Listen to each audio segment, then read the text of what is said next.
않을까 합니다. 오전에 그렇게 말씀을 드렸습니다. 영광성에 대한 로마서와 또 서신서와 요한계시록에 기록된 영광성, 그것을 통하여 성도의 시작과 마침이 찬양이 되어야 된다. 슬플 때나 기쁠 때나 우리가 쭉 사랑하라고 우리가 예식장에서 항상 듣는 멘트잖아요. 그처럼 하나님과 우리의 러브 스토리가 영원히 계속돼야 된다. 그 하나님에 대한 러브 스토리는 우리는 하나님을 찬양으로 영광 돌리는 것이다 라고 볼 수 있을 겁니다. 하나님은 당신의 영광을 절대로 포기하지 않으시는 하나님, 우리를 존재케 하신 것이 우리를 존재케 하시는 하나님을 찬양하기 위함, 영광 돌리기 위함이라고 하는 것을 우리는 오전 시간에 말씀을 드렸습니다. 하늘의 네 생물들과 또한 24장로들과 또 수많은 천군 천사들, 그 천사들의 숫자를 만만이요 천천이다라고 하는 것은 전라도 말로 허벌나게 많은 숫자예요. 허벌나게 무수한 숫자, 셀 수 없는 숫자를 이렇게 표현하고 있습니다. 아무튼 엄청난 숫자의 천군 천사들과 또 성도의 존재가 하나님을 찬양하기 위함이다라고 하는 사실이, 이것은 우리에게 특권으로 주시는 거예요. 아무나 하나님을 찬양할 수 없습니다. 아무나 예수의 이름을 부를 수 없습니다.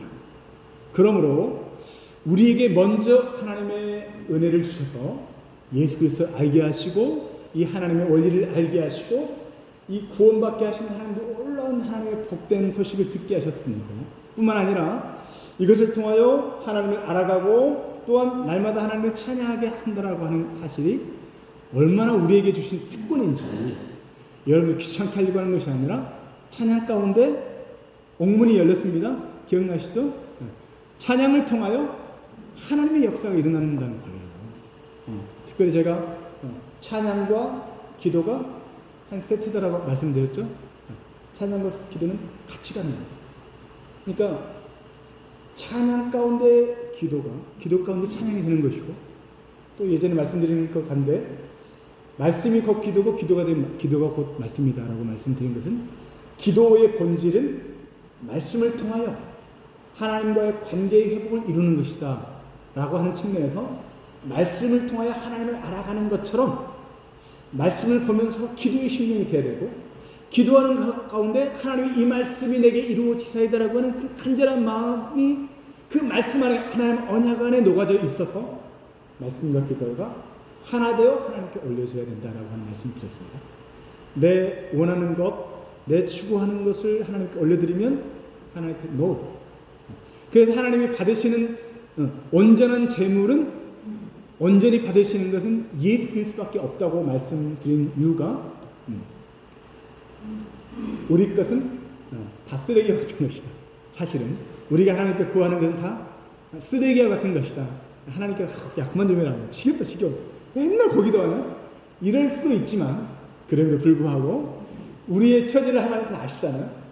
우리는 그렇게 내 문제, 내 어려움을 통해서 하나님 호소할 수밖에 없는 그 연약성을 하나님께서 아시기 때문에, 그래 오죽했으면 그러겠냐 이렇게 하나님께 이해하실지라도 그럼에도 불구하고 우리는 말씀을 통해서 그래서 우리의 기도가 예수 그리스도의 보혈로 뿌려주고 씻김받은 존재로, 여러분들이 기도를 많이 하신 분들은 아실 거예요. 기도가 마치 산에 가서 야호 라고 외쳤을 때 기도가 뻥 뚫리는 그런 기도가 있을 때, 나올 때가 있을 거예요. 기도가 왠지 나도 모르게 그냥 시원한 기도, 소리를 크게 질러서 시원한 기도가 아니라 작게 기도 자체가 시원하게 뻥 뚫리는 것 같은 그 기도가 나올 때가 있을 거예요. 그거는 기도가 하나님께서 받으셨다는 의미로 주실 때도 있고, 또한 그 기도를 통하여 하나님의 뜻이 우리의 기도를 통해 하나님이 원하시는 기도를 하나님께 다시 받으신다라고 하는 의미도 있다는 것입니다. 그럼 저는 여러분들의 기도가 진실로 성숙된 믿음의 사람들이기 때문에 여러분들의 말씀으로 기도되어지고 기도가 말씀되어지는 그런 분들 되기를 소망합니다. 그 영광성의 내용을 시제로 말씀드렸어요. 시제, 세 가지 시제로. 하나님의 영광은 하나님으로부터 시작되고 하나님으로 환원된다라고 하는 것은 그분으로 왔고 그분으로 가야 되기 때문에 그렇다는 거죠. 하나님으로부터 왔기 때문에 하나님부터 가는 그 원리, 여러분도 하나님으로부터 왔고 하나님을 갖고 가게 되고 만물도 똑같은 원리로 모든 것이 하나님의 작정하심에 따라서 그렇게 가는 것입니다. 내가 빨리 가고 싶다고 갈 수 있는 게 아니에요. 하나님의 정하심.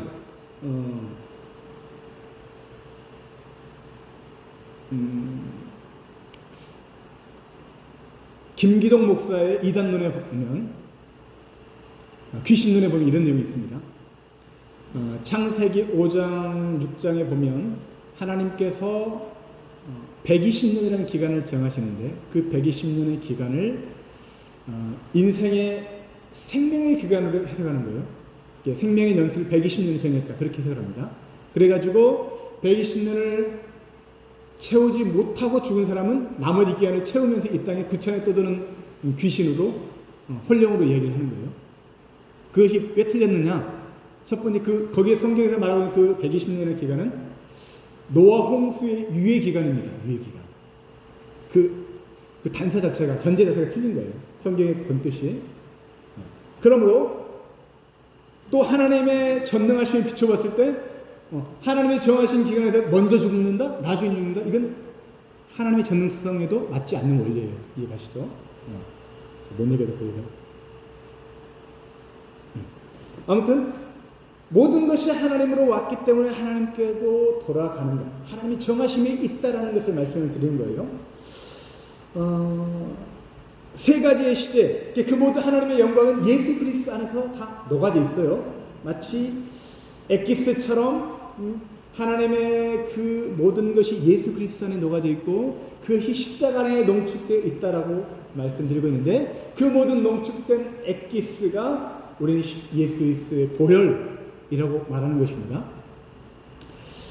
우리를 사랑하셨다라고 하는 것은 현재 시제로서 현재도 사랑하고 계시면 영원토록 사랑하실 것이다라고 하는 의미였고, 또한 우리를 해방하셨다라고 하는 것은 과거 시제로 과거에도 해방하셨지만 그 효과가 계속될 것이다라는 의미였고, 우리를 나라와 제사장으로 삼으신다라고 하는 시제가 과거 시제였는데 그것이 과거의 나라와 제사장으로 삼으셨다라고 하는 것이 그 효과가 계속될 것이다라고 하는 의미를 가지고 있다.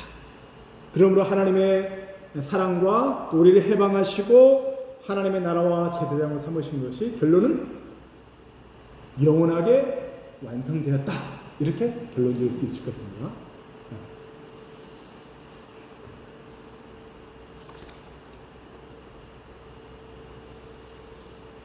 이것이 하나님의 우리에게 주신 약속이다. 약속이기 때문에 우리는 그 약속을 붙잡고 나가는 거예요.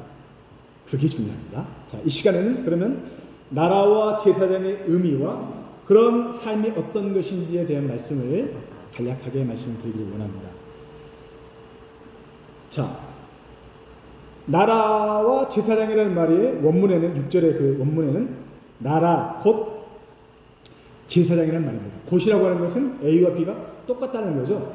나라와 제사장이 동격의 의미가 있다는 거예요. 하나님께서 우리를 나라로, 다른 말로 제사장으로 삼으셨다라고 하는 거예요. 이사야 1장 3절에 손은 그 임자를 알고 나귀는 그 주인의 구의를 알건만은 이스라엘은 알지 못하고 나의 백성은 깨닫지 못하는도다 하셨도다. 아멘. 우리가 쓰는 말 중에 호로 자식이라는 말이 있습니다. 호로 자식. 호자를 호로라고 하는 말이 그 오랑캐를 가리킨다라고 해석하는 분들이 있어요. 그래서 오랑캐의 그 나쁜 모습이 그 속성을 닮은 자식들이라는 의미도 있고, 이제 기본적인 의미는 홀에다가 의라고 하는 속격 조사에다가 자식이라는 말을 붙여서 홀이라고 하는 것은 단순한 얘기죠. 복수가 아니라 홀로. 홀애의 자식이다. 아비 없이 홀 어미로부터 키운 자식이다라고 하는 버릇없는 자식을 의미하는 의미로 쓰였습니다. 그렇게 어려운 얘기를 하냐면, 하나님이 나의 아버지인 것을 알지 못하는 사람이 바로 호로 자식과 같은 존재다라는 거죠. 짐승도 그 주인을 안다면 우리는 그 짐승을 알아야 되는 게 당연함에도 불구하고 알지 못한다라고 하는 것은 우리 짐승보다도 못한 존재다라고 하는 것을 말해주고 있는 것입니다. 예수 그리스도는 그분의 삶을 통하여 하나님이 어떤 분이신지를 우리에게 보여주셨습니다. 십자가를 통해서 율법의 모든 요구를 이루어 주셨습니다. 또한 그 삶을 우리에게 전가시켜 주셨습니다. 그로 말미암아 우리를 하나님의 나라로 또한 제사장으로 우리를 삼으셨다라고 하는 것입니다. 이것이 이미 과거에 이루어진 사건, 그것이 영원토록 효험이 있는 말씀, 이거라는 거예요.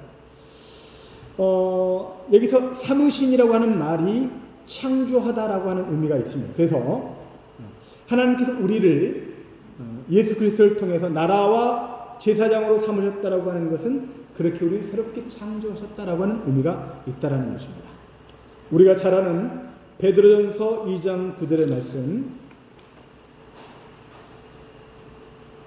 주보의 구절 말씀 읽겠습니다. 시작. 그러나 너희는 택하신 족속이요 왕같은 제사장들이요 거룩한 나라요 그의 소유가 된 백성이니 이는 너희를 어두운 데서 불러내어 그의 기이한 빛에 들어가게 하신 이의 아름다운 덕을 선포하게 하려 하심이라. 아멘. 우리가 나라라고 하는 개념을 생각할 때 영토라고 하는 개념을 생각할 것이 아니라 하나님의 통치권으로 생각해야 된다라고 말씀드렸죠. 하나님의 통치권. 하나님의 통치가 미치는 영역, 그것이 하나님의 나라라는 것입니다. 여러분의 삶의 모습이 하나님께서 통치하시는 모습으로, 하나님께서 여러분들의 주인 되셔서 여러분들을 다스리시는 모습으로 드러나는 것, 이것이 바로 하나님의 통치권이다. 또한 히브리서 10장 19절에 보니까 그러므로 형제들아 우리가 예수의 피를 힘입어 성소에 들어갈 담력을 얻었다라고 말씀하고 있죠. 아무나 성소에 들어갈 수 없다는 것입니다. 그 구약에서는 대제사장이 1년에 단 한 차례 대속죄 일에 백성의 모든 죄를 가지고 뒤집어 가지고 그 안으로 들어가서 감사하게 살아 들어오면 감사하고 잘못하면 바로 죽잖아요. 그죠? 아무나 들어갈 수 없다는 거죠. 그러나 예수 그리스도의 십자가의 사건을 통하여 성소 위장이 아래서부터 위로 찢어졌나요? 위에서부터 아래로 찢어졌나요? 네? 아니 옆에서 찢어졌나요? 성경에 위에서 아래로 찢어졌다고 하는 것은 이는 하나님을 말하는 거잖아요. 하나님께서 직접 이렇게 찢으셨다는 의미입니다. 하나님께서 그것을 가르셨다라고 하는 것. 그런 말미암아 아무나 이제 예수 믿음 안에 있는 자는 아무나 그 지성소에 들어갈 수 있는 자가 이런 담력을 우리에게 허락하셨다라는 것입니다.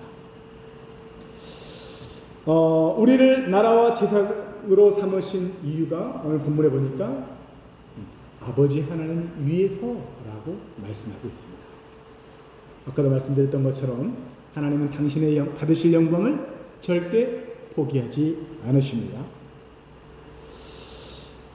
성도의 삶은 예수님의 삶의 모습을 추적하고 공부함을 통해서 우리는 삶의 모습을 발견해야 되는데, 예수님의 삶의 모습을 여러분이 추적해 가면 갈수록 늘 하나님과 교통하며 사셨습니다. 아버지께서는 어떤 뜻을 가지고 계시는지 그분과 늘 관계의 끈을 놓지 않으셨고 모든 것을 하나님의 영광을 위하여 예수님께서 사셨습니다. 곧 이 말은 예수님처럼 예수님의 삶의 모습을 따라가는 제자로서의 성도의 삶은 다른 것이 아니라 하나님 아버지를 위하여 살아가는 존재다라는 것입니다.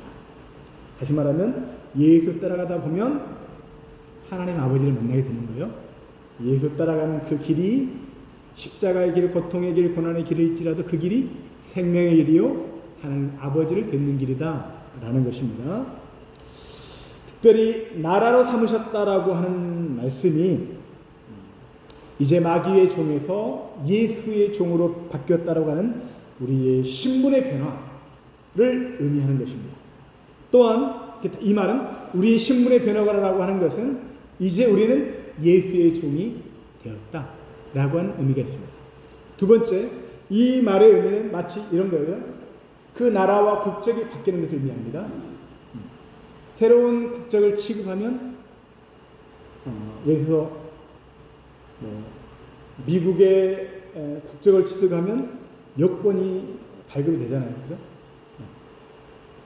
그러면 처음에는 우리나라 여권과 미국 여권 사이에서 같이 이중 국적자가 살 수 있는데 우리나라 국법에는 이중 국적을 선택할 수 없게 돼 있어요. 그 말은 결국 내가 미국을 선택한다면 우리나라 여권이 상실되는 것입니다. 이해가시죠? 다시 말하면 우리의 여권이 하나님 나라로 바뀌었다라는 것입니다. 하나님의 통치권에 들어갔다. 또한 하나님의 나라의 일원이 되었다라고 하는 의미를 지니고 있습니다. 그럼 두 가지 의미, 우리를 나라로 삼으셨다라고 하는 것은 먼저는 우리의 신분의 변화, 우리의 나라 국적의 변화라고 하는 의미가 있다라는 것입니다. 그러므로 그리스도의 통치권에 참여한 백성, 하나님의 만왕의 왕이신 그리스도와 더불어 이제 우리가 왕노릇 할 자가 되었다고 하는 의미를 지니고 있습니다. 세 가지를 말씀드린 거예요. 하나는 신분의 변화, 국적의 변화, 예수 그리스도 안에서 통치권이 확보가 되었다. 이 세 번째가 중요합니다, 여러분. 물론 첫 번째, 두 번째 다 중요하지만 지금 여러분들이 하나님의 나라가 확보된, 물론 이것은 이미 그 과거에 완료된 사건이에요, 여러분. 이미 우리에게 완성되었고 그 역사가 영원히 미치는 것입니다. 이것을 믿음으로 받은 자들에게 지금도 그것이 여전히 효력이 미치는 거예요. 예수 그리스도의 통치권을 여러분들이 마음대로 쓰실 수 있는 겁니다. 다시 한번요. 예수 그리스도께서 하신 통치권, 그 통치권은 하나님 아버지로부터 이양받은 거예요. 그분의 육신됨을 인하여 십자가의 죽으심을 인하여 하나님의 말씀에 죽기까지 순종하심을 인하여 하나님으로부터 그 통치권을 이양받으신 거예요. 근데 그 통치권을 예수 믿는 믿음 안에 있는 저와 여러분들에게도 동일하게 그 통치권을 우리가 오늘날에 쉽게 이해될 수 있는 말로 분양권을 줘요. 분양권. 여러분들 각자 이 분양권을 줬어요. 그 여러분들이 가지고 있는 지분, 믿음의 지분만큼, 믿음의 분량만큼을 여러분들이 쓰실 수 있는 통치권을 여러분들에게 주셨다라는 거예요. 별로 안 놀래네. 여기 아파트 분양권 하나 주면 대박 날 텐데 지금. 난리 날 텐데. 할렐루야! 하나님께서 그보다 더 놀라운 분양권을 주셨다고요. 하나님 나라의 분양권뿐만 아니라 통치권에 대한 이 놀라운 권세를 우리에게 주셨다라는 것입니다. 요한계시록 20장 4절부터 6절의 말씀 읽겠습니다. 시작. 또 내가 보니 거기에 앉은 자들이 있어 심판하는 권세를 얻더라.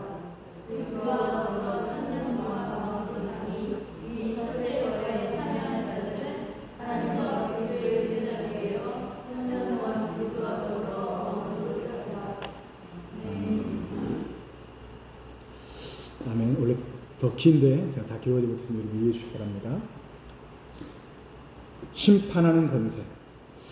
하나님의 보좌 주위에 또 수많은 보좌가 있다고 했지요. 근데 그 보좌는 분명히 예수님께서 하나님께서 허락한 자들에게 주실 것이라고 말씀하셨어요.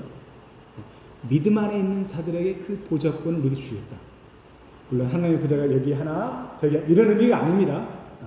그런 의미가 아니라 또 하나님이 여기에 계신 그런 개념이 아니에요. 근데 우리의 이해를 돕기 위해서 하는 거예요. 그 보좌라고 말씀하고 있는 것은 통치권을 우리에게 주신다는 의미입니다, 여러분. 통치권. 하나님이 가지시고 예수 그리스도께 이양된 통치권이 우리에게 허락되었다. 허락될 것이다? No. 허락되었다. 이게 중요합니다. 그리스도와 더불어라는 말이 중요하죠.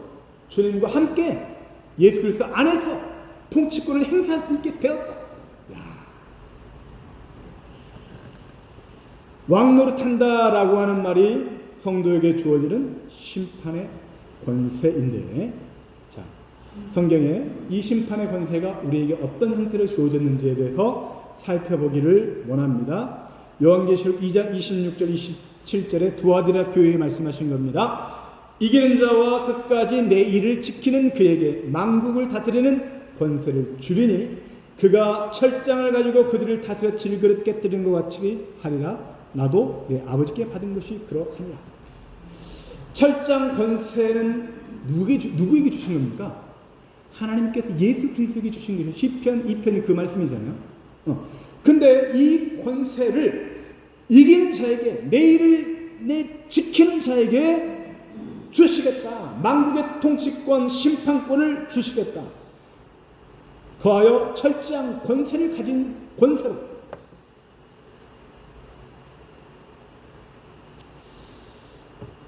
그 다음에 고린도전서 6장 2절 3절 함께 읽습니다. 시작. 성도가 세상을 판단할 것을 너희가 알지 못하느냐? 세상도 너에게 판단을 받겠거든 지극히 작은 일 판단하기를 감당하지 못하겠느냐? 우리가 천사를 판단할 것을 너희가 알지 못하느냐? 그러하거든 하물며 세상 일이랴. 아멘. 성도에게 주어진 놀라운 특권과 권세가 무엇인가? 바로 세상을 판단한다, 세상을 심판한다, 하물며 천사까지도 판단하고 심판한다라고 말씀하고 있어요. 천사까지도 심판할 수 있는 권세가 너에게 있건을 어떻게 세상 사람들과 다투느냐라고 고린도 교회를 권면하고 있는 것입니다. 사랑하는 성도 여러분, 천사를 심판할 권세를 누구에게 주셨다? 목사님한테 주셨다. 누구에게?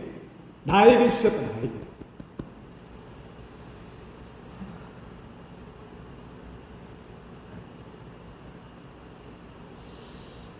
말라기 3장 17절 이하에는 하나님께서 나를 특별한 서유로 삼으신다라고 말씀하시고 의인과 악인을 분별하고 섬기는 자와 섬기지 않은 자를 분별하리라.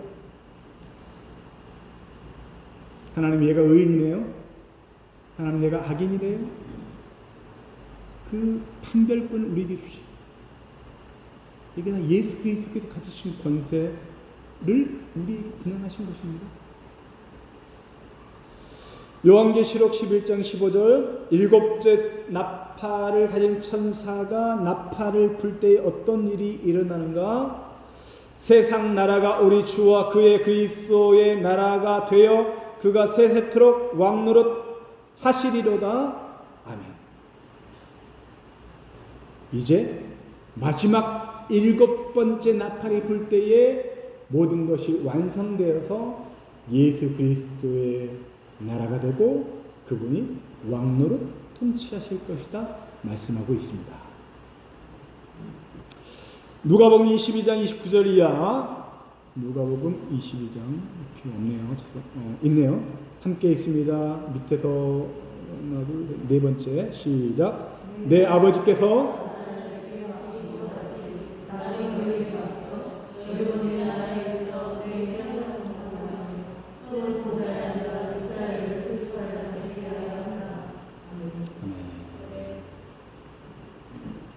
주님과 겸상할 수 있는 축복을, 겸상한다라고 하는 것은 우리에게 하나님의 예수 그리스도의 누림을 함께 누리도록 하신다라는 거죠. 또한 이스라엘 12지파를 통치할 수 있는 그 권세를 우리에게 주신다, 주실 것이다, 이미 주셨다. 사랑하는 성도 여러분, 옆에 분 한번 다시 봐보세요. 옆에 분들. 야, 놀라운 분들이네. 여기 계신 분들이. 이게 제 말이 아니세요. 제가 말했던 여러분 믿지 마세요. 제가 말한 거는 하나님의 말씀이기 때문에 우리는 믿어야 하는 것입니다. 우리에게 허락하신 놀라운 통치권에 대한 이 약속의 말씀을 믿음으로 받는 자들마다 죄송하지만 하나님 우리에게 주신 특권이니까 갖다 쓰는 겁니다. 뭐라고요? 갖다 쓰시는 거예요. 여러분들에게 쓰실 수 있는 권한을 우리에게 이미 주셨으므로 그 믿음으로 갖다 쓰는 거라고. 아시겠죠? 갖다 쓰시는, 무제한적으로 갖다 쓰시는 믿음의 성도 될 수 있길 소망합니다. 근데 그 목적을 이왕이면 하나님의 나라를 위하여 하나님의 뜻을 향하여 늘 주님께서 그랬던 것처럼 그렇게 해야 되겠죠. 잘 안 믿어지신다면 예를 들어서 고린도서 6장 2절 3절에 있는 말씀 붙잡고 계속 기도하십시오. 하나님, 왜 나한테는 천사 심판권에 대한 말씀이 안 믿어집니까? 붙잡고 기도하세요. 하나님께서 꿈이나 환상을 통해서 말씀하실 수 있을 겁니다. 근데 주님께서 뭐라고 말씀하셨냐면 비유를 통해서 부자와 거지 나사로의 비유를 통해서 죽었다가 살아난 자가 복음 전해도 필요 없어.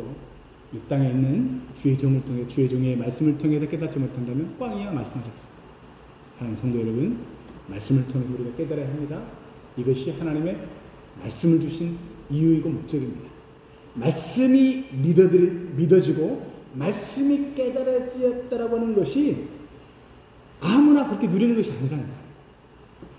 말씀이 내 것 되었다, 말씀의 체질화되었다라고 하는 이것이 정말 성도에게 주시는 하나님의 놀라운 축복입니다. 이 말씀이 믿어지면요, 이런 권세들도 여러분의 것인 거예요. 안 믿어지니까 안 믿어집니까? 믿어지는 역사가 있기를 소망합니다. 여러분의 삶 가운데 선포하는 역사가 있기를 소망합니다. 그러면 여러분 기도가 주여 나에게 사랑의 영을 주옵소서, 그렇게 기도할 수도 있겠지만, 사랑의 영아 어떻게 될까요? 나를 통하여 사랑의 영이 역사할지어다. 조금 애매한 표현이긴 하지만 제 말씀은 우리를 보호하고 우리 가운데 우리를 보호하는 영들을 통하여 하나님의 사역을 하도록 기도할 수도 있다는 의미입니다. 이런 표현들을 하면 남들이 이단이라 그러죠. 근데 저는 다른 걸 말씀드리는 게 아니고 성경을 통하여 말씀하는 겁니다. 안타깝게도 요즘 조직 신학들이 천사론을 다루는 책이 없어요.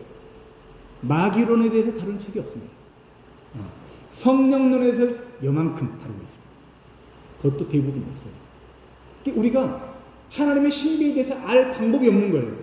요한계시록 강의하는 교회 거의 없습니다. 이해가시겠죠? 그러나 우리는 하나님의 모든 말씀이, 창세기부터 요한계시록의 모든 말씀이 하나님의 말씀이고 진리의 말씀이라고 믿으신다면, 나는 이성적으로 조금 이해가 안 될 수도 있어요. 좀 그럴 수 있어요. 그렇잖아요? 그러나 믿음으로 선포하고 이것이 나의 것입니다라고 나아갈 때 하나님께서 우리의 눈꺼풀을 하고 열어주시면, 우리의 길을 하고 열어주시면 하나님의 세계가, 하나님의 나라가 여러분의 실제 안에, 여러분의 삶 가운데 들어오게 되는 것을 확인하시고 확증하시는 진실로 믿음 있는 성도 되기를 소망합니다. 남들은 어떻게 이야기하든 여러분들 상관없어요. 여러분들은 성경대로 믿으시고 성경대로 사시는 믿음의 성도 되기를 소망합니다. 자, 그러면 이런 통치권을 우리에게 허락하셨는데 그런 영광스러운 신분에 합당한 삶이 무엇인가? 간단하게 요약하면 바로 예배의 삶입니다. 로마서 12장 1절 2절 말씀에 영적 예배에 대한 말씀인데, 거룩한 산 제물로 드리는 삶, 거룩한 산 제물로 드린다라고 하는 것은 우리가 제사장으로서의 삶의 의미도 있지만, 내가 예수 그리스도의 십자가처럼 죽음을 방불케 한 삶을 살아야 된다라고 하는 것을 의미하고 있는 것입니다. 나는 이제 주님의 것이 오니 주의 뜻대로 사용하여 주옵소서라고 하는 것입니다. 뿐만 아니라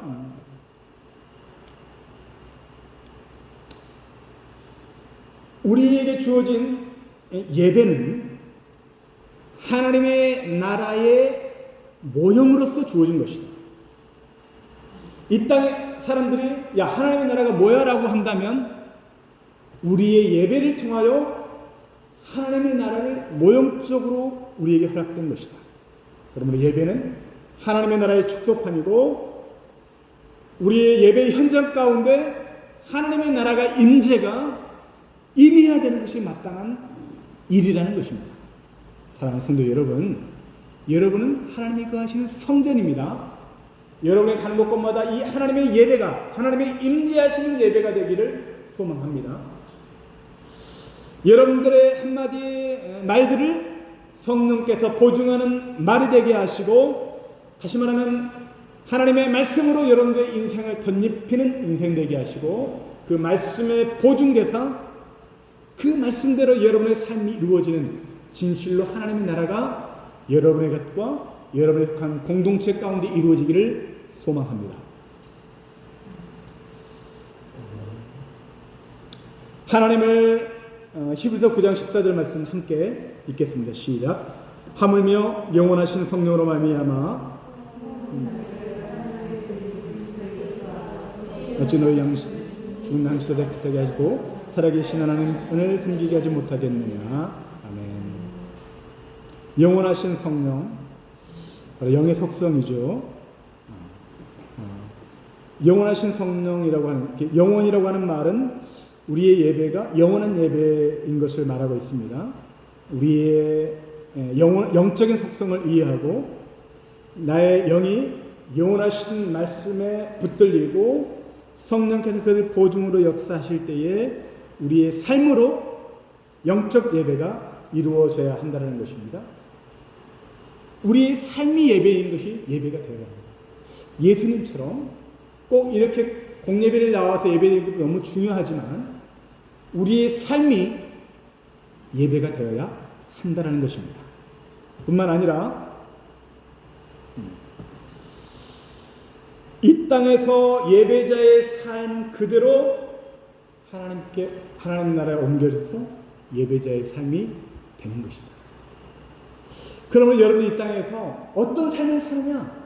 진실로 하나님을 찬양하고 예배자로서의 삶을 사느냐? 그렇지 않느냐가 너무나도 중요한 것이다. 저와 여러분들은 하나님을 예배하고 찬양하기 위해 존재하는 분들이라고 하는 사실을 결코 잊지 마시기를 바랍니다. 하나님은 예배 받으시기를 소망하십니다. 찬양 받으시기를 원하십니다. 우리의 경배와 예배 받으시기를 원하십니다. 그 예배가 무엇인가? 예배는 아버지가 계시고 우리가 아들됨을 확인하는 자리입니다. 한자로도 아비부자와 아들자가 만나면 뭐가 되죠? 좋을 호자입니다. 좋을 호자. 아버지와 아들이 만나는 것이 좋다라고 하는 것이 보시기에 좋았더라. 하나님의 선이, 하나님의 말씀이 성취되고 완성되는 것이 이 땅에서는 모형으로 마지막 하나님의 나라에서 완성으로 우리에게 보여주는 것이다 라고 하는 것을 잊지 마시고 늘 예배를 통하여 그렇구나. 예배를 통하여 아버지와 나의 관계가 확립되고 새롭게 갱신되는 것이다 라고 하는 사실을 깨닫고 예배를 쉬지 않는, 찬양을 쉬지 않는 믿음의 성도 교회 될 수 있기를 축복합니다. 기도합니다. 좋으신 아버지